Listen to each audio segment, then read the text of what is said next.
The crucible of judgment shimmered like a migraine above the dead moon of Karish V, its outer hull a mosaic of alloy, ceremonial banners, and unfortunate architectural choices made by too many committees.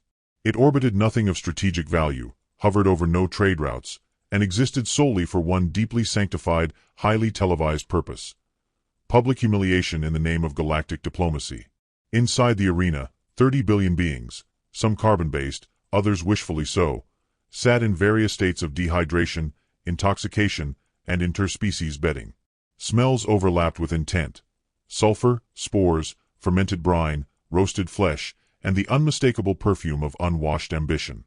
Rows of alien spectators chanted war songs, hymns, or just screamed for fun, their voices layered in the dome's ecosystem to sound more epic than they were.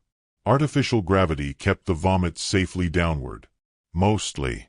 On the central dais, an announcer bloomed. Literally. The species was called a fluoropt, a six-petaled carnivorous daisy with the voice of a smug auctioneer, and it pulsed dramatically under spotlight. Honored species of the Galactic Council. Proto-entities. Bioluminescent delegates of all denominations. A pause as it adjusted its translator collar. Welcome to the 437th Annual Blood Honor Spectacle. 32 trillion cheered.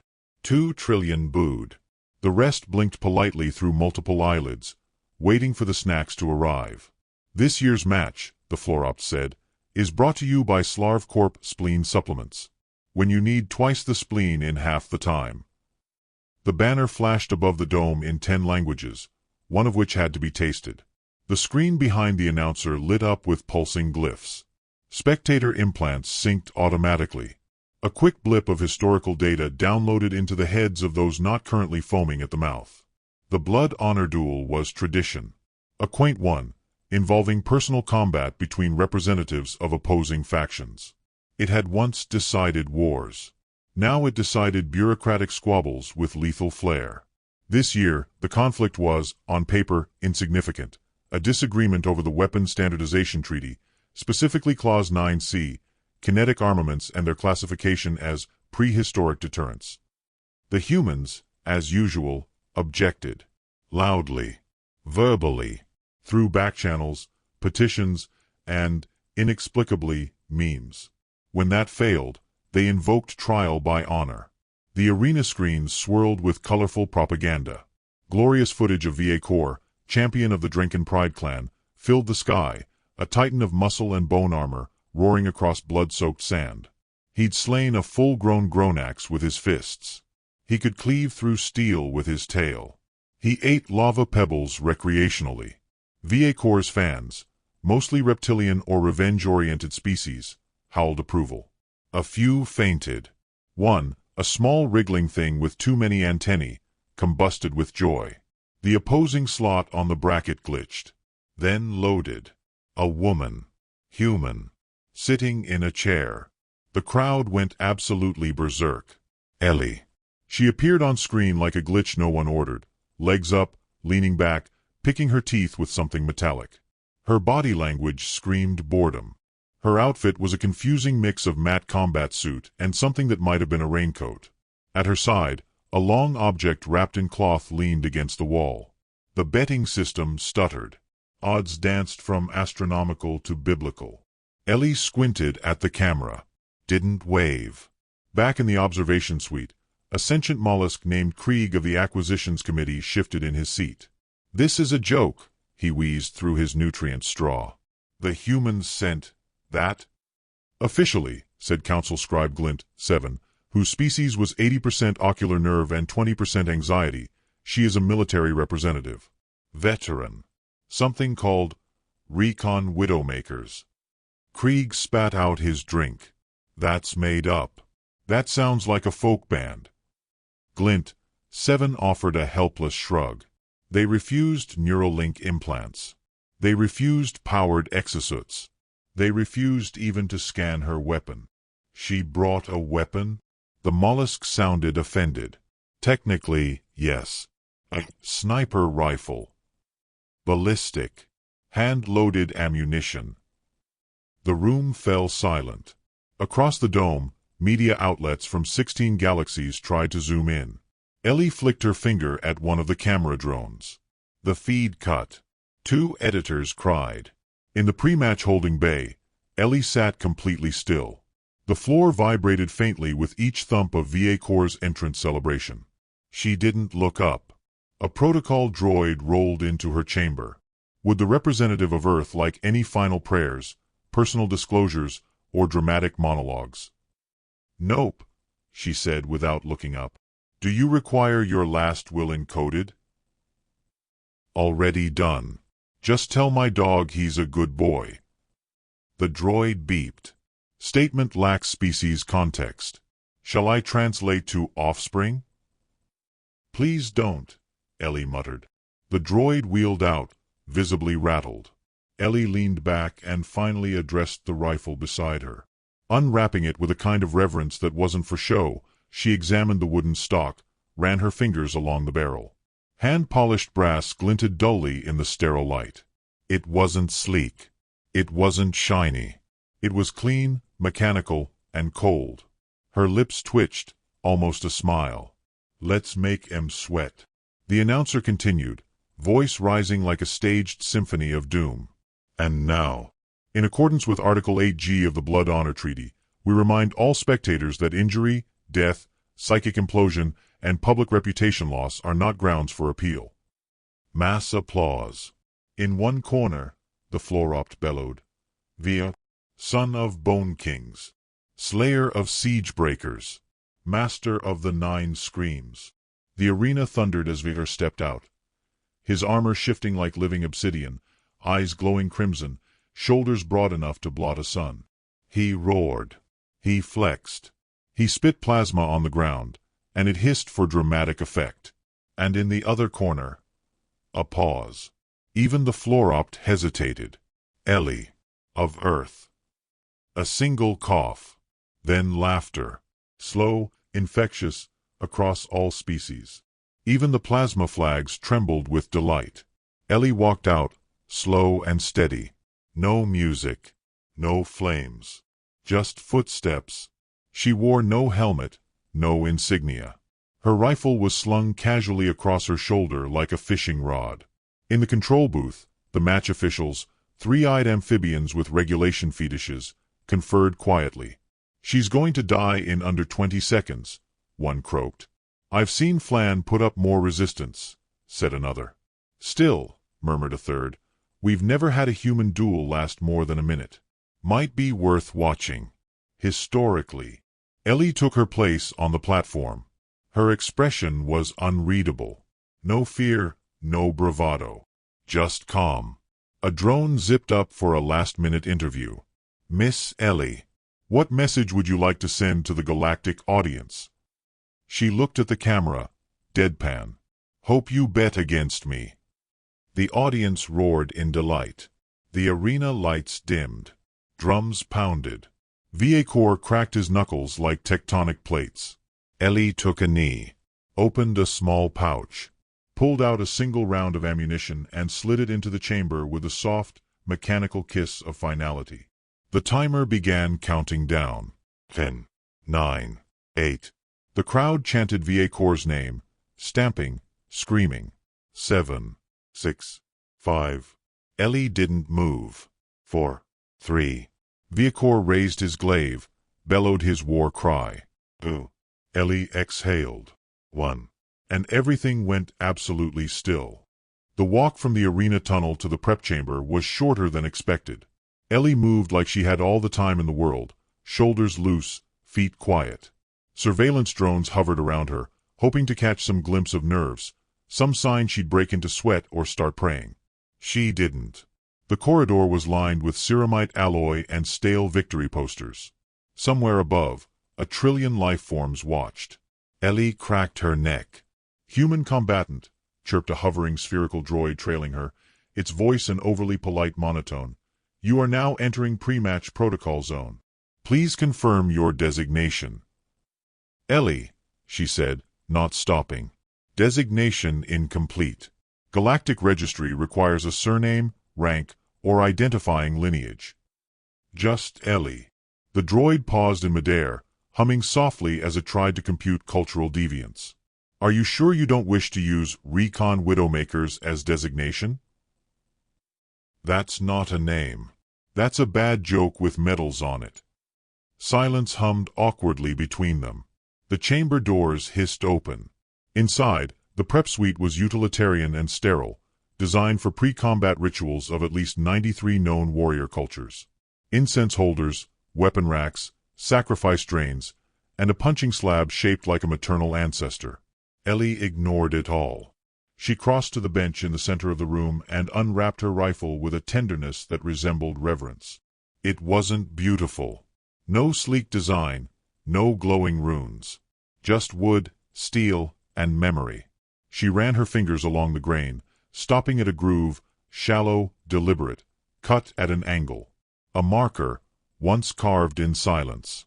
A knock at the door. Not the polite chime of protocol. This was sharp, formal. A member of the Drenkin ambassadorial court stepped in, scaled, tall, robed in bone-colored silk. He carried himself like royalty and suspicion. "You are the Earth's champion?" he asked, as if tasting each syllable. Ellie looked up slowly. "No, I'm just the girl holding a gun for fun while everyone screams about honor." The Drenkin did not laugh. "Your opponent is VA Core. He has slaughtered armies, worn the skulls of world killers. You bring that." He motioned toward her rifle as if it were a discarded plumbing tool. She lifted it, aimed it briefly toward the far wall without looking. "This," she said, "this is all I need.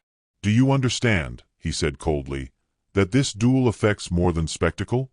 This is politics, legacy, history." Ellie smiled, though it didn't reach her eyes. "Funny. We used to say the same thing about the small towns we defended while the big boys played Empire." The Drenkin narrowed his eyes. "You're a fool. I've been worse." He left without another word. The doors hissed shut behind him. The room felt quieter now. Not empty, just quieter. Ellie sat and opened the ammo pouch strapped to her thigh. Inside were 7 rounds. Each hand loaded, balanced, numbered. She selected one, scratched a faint notch into its base. For the wind, for the spin, for a memory. A projection screen lit up on the far wall. A cheer rose as the broadcast flicked between Vacor flexing for the crowd and Ellie, sitting alone with an ancient weapon and a face like weathered marble. A reporter's voice overlaid the footage. "And here she is, the Earth representative, with what we're told is a sniper rifle. No records exist of confirmed battlefield use in over 3 centuries. Are the humans making a political statement? Or have they simply run out of real soldiers?" In a lounge orbiting the arena, diplomats and delegates watched from plush zero-gravity booths. One gelatinous ambassador, all eyes and spite, oozed toward the human envoy. "This is a calculated insult," it sloshed. "Your species undermines the sacred rituals with a fossil." The human envoy, a woman in a navy suit stained with coffee and bureaucratic fatigue, did not look up. "You misunderstood. She's not the insult.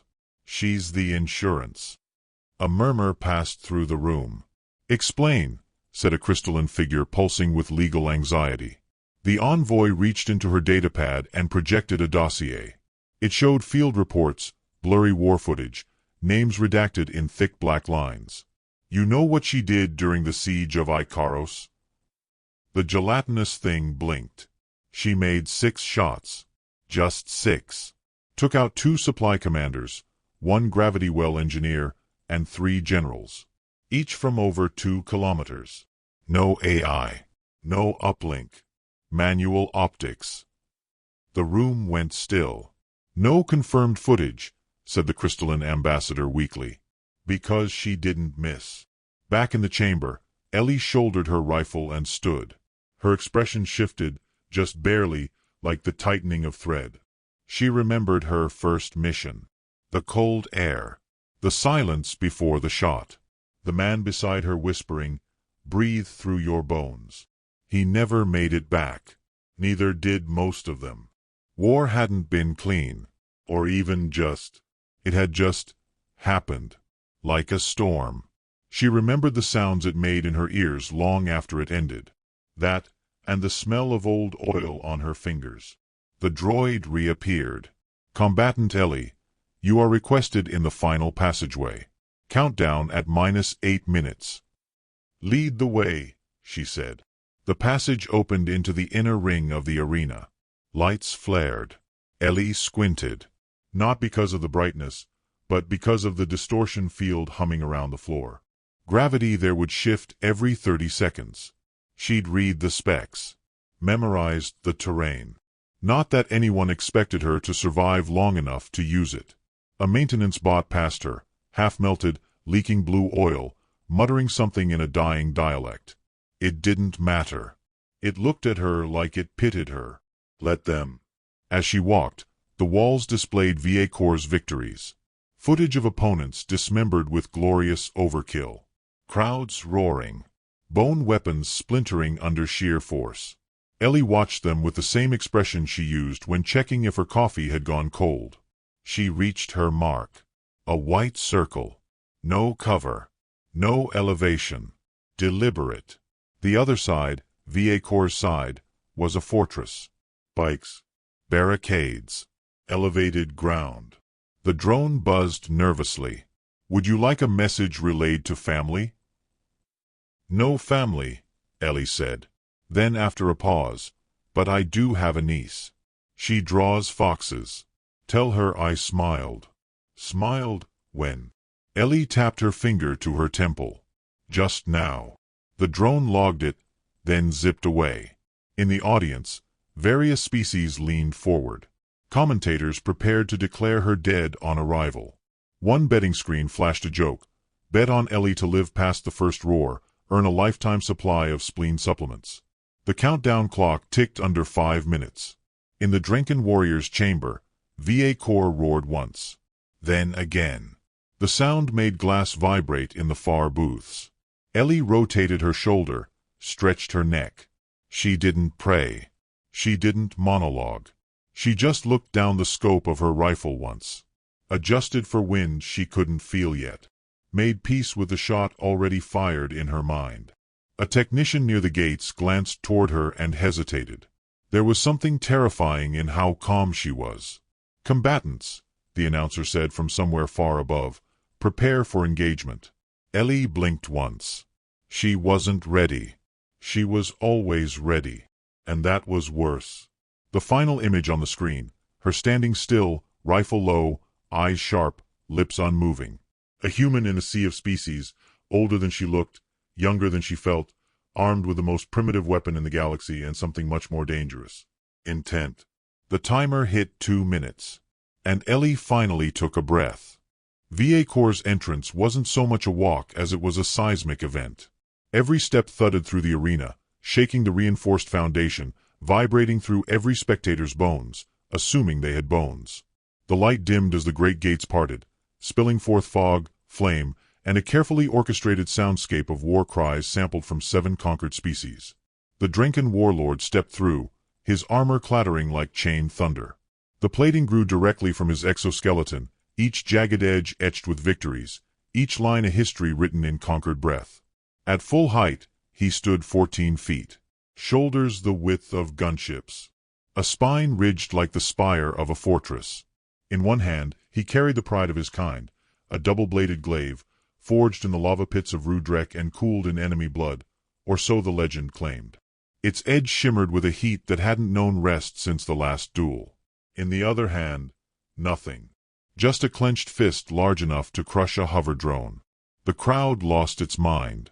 Those with mouths screamed. Those without pulsed in patterns of ecstatic awe. Bets were being finalized so rapidly the servers running the ledgers began to overheat. Somewhere in a floating lounge above the fray, a high-ranking member of the Galactic Arbitration Board muttered, "This isn't a duel. It's a ceremony." The camera feeds focused on VA Corps' face, narrow eyes gleaming, mandibles twitching with bloodlust. He threw his glaive into the air with a roar, caught it without flinching, then slammed its base into the ground. The arena floor cracked. Across from him, Ellie adjusted the strap on her rifle and did absolutely nothing else. There was no music for her. No fog. No backlit smoke machine to give her silhouette extra drama. She stepped forward as if exiting a train. Straight posture, eyes relaxed, jaw firm. She walked until she reached the white circle again and waited. The floor beneath her boots didn't crack.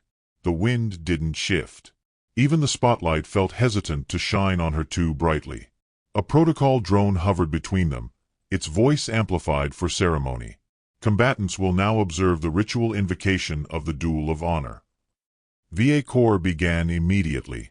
With one sweeping arm, he carved a glyph into the air, glowing briefly in red. The crowd cheered. He turned in 3 slow circles, stomping his feet with increasing force, then raised his glaive and shouted in the old tongue of the Drinken, "My enemies die with the setting sun."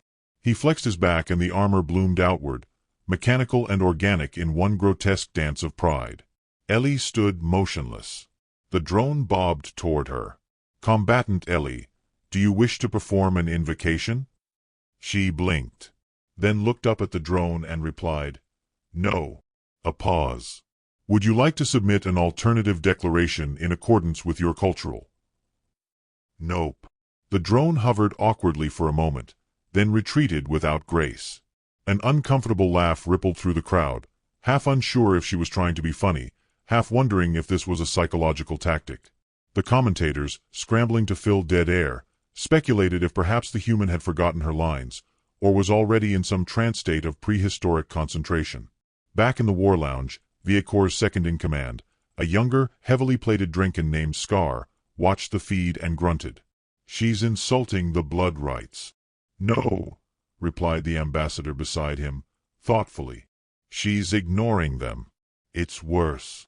The announcer's voice sliced back into the silence. And now, the arena shifts. Beneath the combatants, the floor glowed. The crucible of judgment was not static. No, that would be far too reasonable. Built by a race of engineers long since extinct from bureaucratic collapse, the arena featured rotating topographies, randomized gravity fields, and embedded tactical hazards for added entertainment. From the rim inward, the floor began to morph Viacor's side rows and solidified into jagged cliffs of obsidian, full of high vantage points, shielded alcoves, and gravity wells designed for strength-based mobility. Ellie's side remained flat, bare, wide open, its surface a gray sand that shifted in unpredictable currents. No cover. No elevation. No mercy. The betting algorithms recalculated her odds of survival. 0.008%. Ellie let out a breath and knelt, slowly, on one knee. She pressed a finger into the sand, then lifted it, examined the way the particles clung to her glove. Magnetically charged, possibly unstable underfoot. She looked at the far edge of Viacor's cliffs, where the artificial wind swirled violently near the arena's upper dome. Wind shear could ruin a shot, or make one. She tilted her head slightly, adjusted the bolt on her rifle. The metallic click was almost apologetic. "Final 30 seconds, the announcer intoned, stretching each syllable for maximum tension. In the stands, fanatical VA Corps supporters began thumping their chests, stomping, throwing small ceremonial daggers into the sand.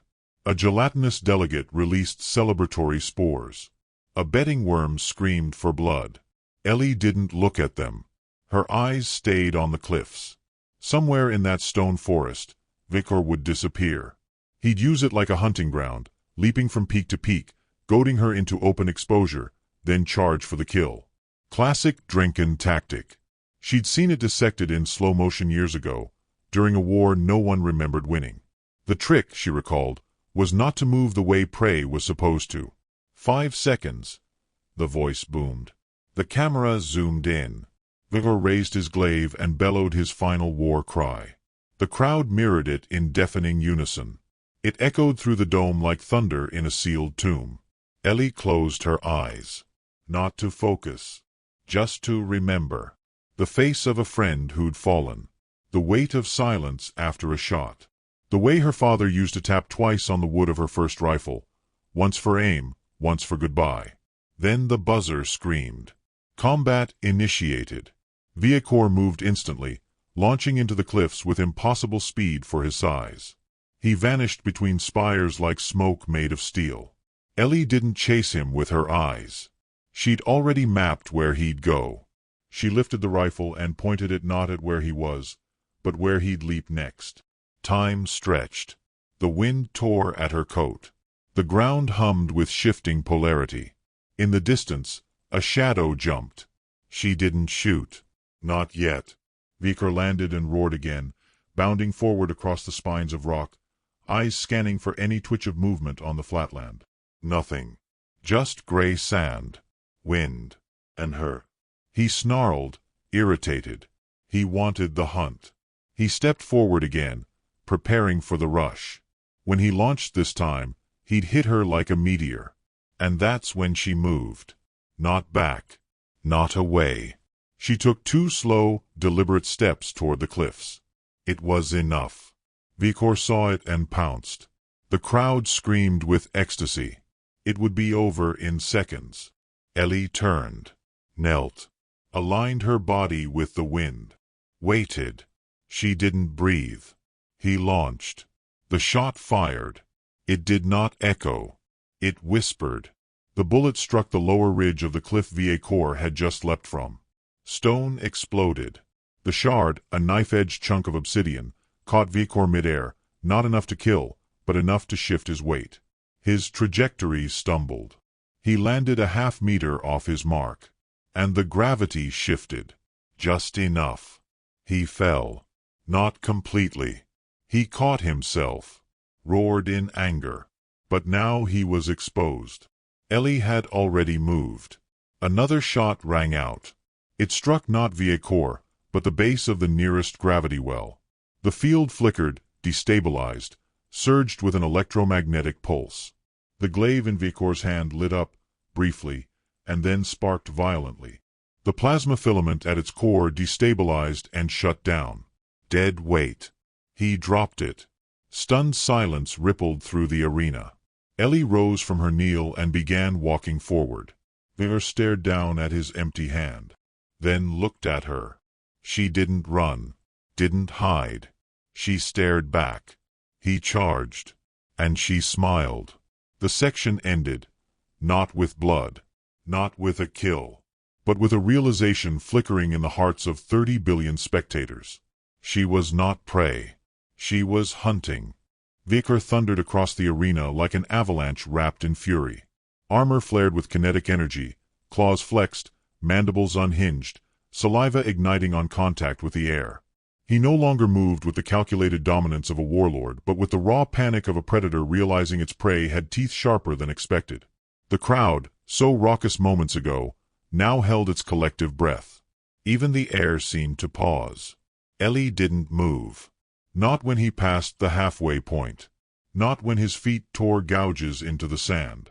Not when the wind shifted against her cheek. She waited until his shadow covered her. Then she pulled the trigger. One shot.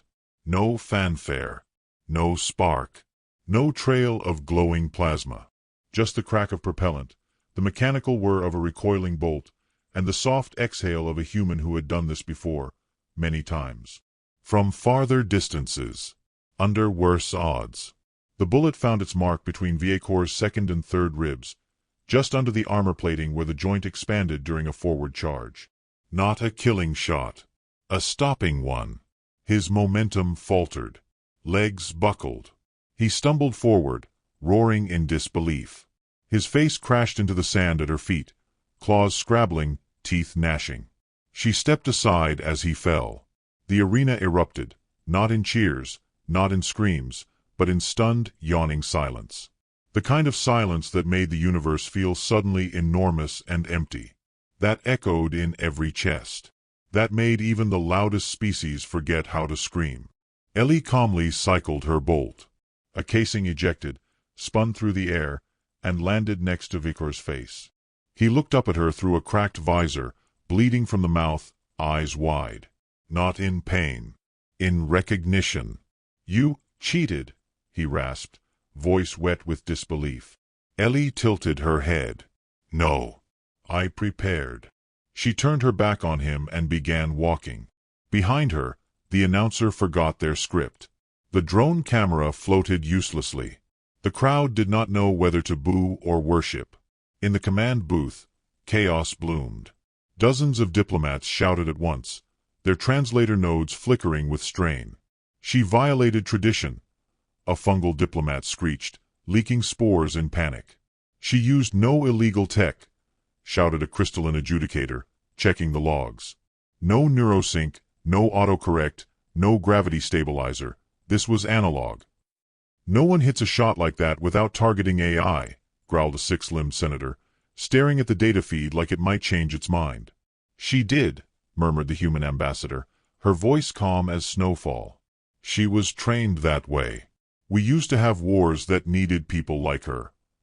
The projection screen flicked through replay footage. Frame by frame. Slow motion. The trajectory. The wind compensation. The microshift in VA Core's armor mid-leap. The timing. The placement. The control. No shot had ever been so simple and so surgical. No crowd had ever felt so deeply out of their depth. A protocol judge, sweating through 4 layers of exosoot, approached the central dais and whispered, "What now?" The floor-opt announcer blinked. Once. Twice. Then said, voice trembling, "Combat concluded. Victory to Earth." The words dropped like a stone into a glass lake. And then the screaming started. From the crowd. From the betting guilds. From the militarized delegations suddenly re-evaluating every treaty they'd ever signed with humans. Some species began evacuating the VIP boxes. Others started arming their bodyguards. One ambassador fainted and puddled onto the floor. Betting drones short-circuited from data overload. Ellie walked toward the exit tunnel as chaos bloomed behind her. A camera drone floated into view, its lens flickering, desperate for a quote. She ignored it. The reporter AI buzzed beside her, panicking. "You've just changed the balance of power in the Galactic Council. Do you have anything to say to the universe?" She glanced sideways, slowed slightly. "Check your math next time." Then she disappeared into the shadows. Far above the arena, in the Council's emergency response chamber, an emergency session commenced within minutes. Holoscreens flashed headlines in a dozen languages. Earth wins blood duel. Primitive weapon outperforms galactic arsenal. Sniper program confirmed. Drenken pride shattered. A crustacean intelligence officer adjusted his monocle and whispered, "How many more do they have?" "Unknown," said another. "Records show over 40 retired snipers with similar training." "Retired?" the first one asked, voice tight. "Yes. Most are teaching school children. One runs a fishing boat. Another is a novelist." Silence. "Dear God," someone muttered. Across the stars, alliances shifted. Military leaders requested old files. Espionage units began scraping Earth's recruitment logs. Armies recalibrated doctrines they thought were settled centuries ago. One admiral, old and scarred, stared at Ellie's footage on loop and said, "We shouldn't have laughed." In a backroom bar near the outer rings of the Crucible, the only living being who bet on Ellie sat quietly. He was small, ragged, and no one knew his species. When asked why he'd made the bet, he just smiled, revealing teeth that had seen too many years. "Earth women," he said, sipping his drink. "They don't bluff. They reload." On the transit dock, Ellie boarded a quiet shuttle bound for nowhere in particular. The pilot nodded at her with wide eyes and said nothing. She sat near the back, rifle across her lap, legs crossed at the ankle. A child 2 rows ahead stared at her, then turned to his parent and whispered, "Is she the one?" Ellie looked out the window. The Crucible shrank behind her. So much noise, so much panic, spinning out like a ripple from a single breath. She pulled a small object from her coat pocket, a fox charm, hand-stitched. Her niece's. She turned it in her fingers, the only thing in her hands not designed to kill. The ship launched.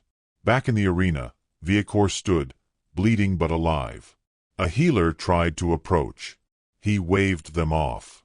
Alone now, stripped of glory, he looked down at the sand where Ellie had stood. He found the shell casing, picked it up, stared at it. He didn't roar this time. He didn't scream. He just nodded, in quiet, grudging respect. Because he understood something now, something primal and uncomfortable. She hadn't come to win. She'd come to teach them what a warning looked like. And across the galaxy, they were finally listening.